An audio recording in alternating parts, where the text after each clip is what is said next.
E3 is now over, and catching up with all the news, I give you my most exciting games out of this E3. These games are in no particular order, so enjoy.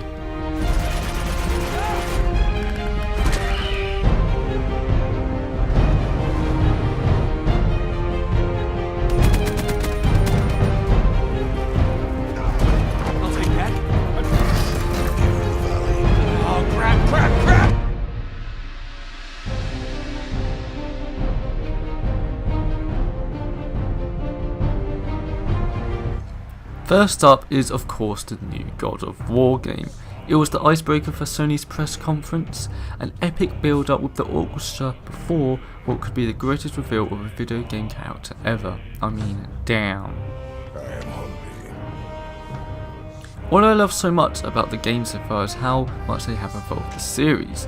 The previous games were great, but they hit the limit with God of War 3 with the kill box style of gameplay and controlled camera angles. Having a proper narrative in certain fields into Kratos must not be an easy task, but it seems they are doing right on track for it. The gameplay feeling more like Dark Souls, being more slow paced but still having those bone crunches finisher God of War has always been known for. There seems to be a whole RPG system and exploration too, and for its debut I cannot wait to see more. This is how you keep a franchise fresh. You completely reimagine God of War, keeping the chords but still making it such a different experience. I know some may not be a fan of the different voice actor and all the settings and the combat systems, but for me it's a very welcome change for a whole better experience overall. A game which surprised me quite a lot this E3 when Ubisoft's conference was For Honor. It was shown for the first time last E3 with its multiplayer mode, and it looked cool, but they revealed that the game will have a fully fleshed single player, which seems like a deep story, and always a fan of those action sword fighting games.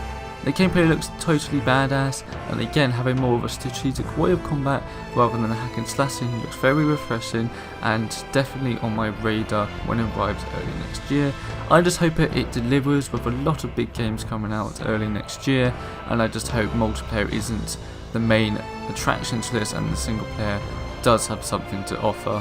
And with Ubisoft it's kind of hard to tell, but it's definitely something that is again on my radar. Now from the big meaty games with men with axes to an indie game called Abzu.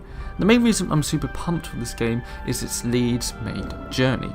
Giant Squid is the new studio under their helm, and this time they tackle the underwater feel.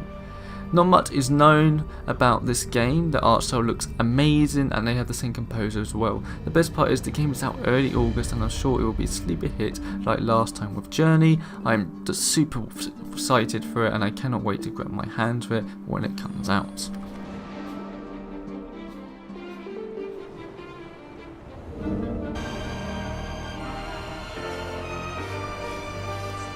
Bethesda's E3 conference was mainly evolved around Dishonored. Just like Fallout 4 was last year, Dishonored 2 was the centre stage for them, and it finally was shown off to the public. A large section of Bethesda's conference was for this game. You can say a bit too much with talking about the concept art before getting into the thick of it, and it really wasn't the best option for them. I was a big fan of the first, and seeing the second having much longer story with so much more depth, having two characters with different powers really spices it up, even though mostly I'm not a fan of these games that have two characters which you level up separately, but this is something I can definitely live with. I love how they didn't go open world and kept it within its open, lean, smart design, just like the first. From the outside it seems much of the same, but once they detailed it a lot more during the E3 interviews, you begin to realise this is a true sequel we stealth fans have always wanted. And of course it's coming out this year, which is a bonus.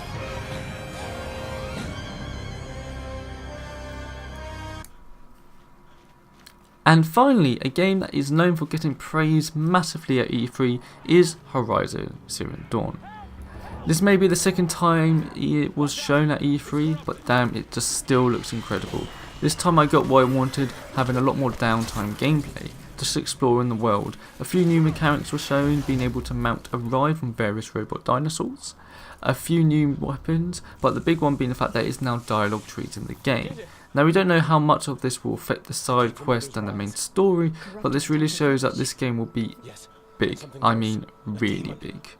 I also thought it would be the kind of Far Cry 2030 experience, which I don't mind, but especially for something they've been building hype for so long, I definitely want it to be something more than this.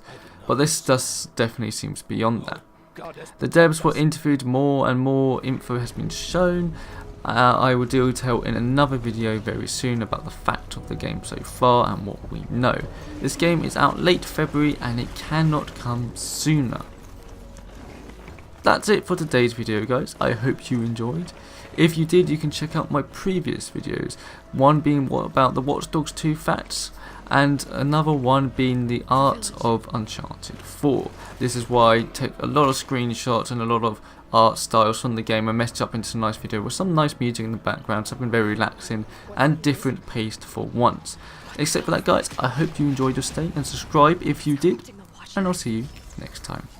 Vulnerable to fire. Here we go.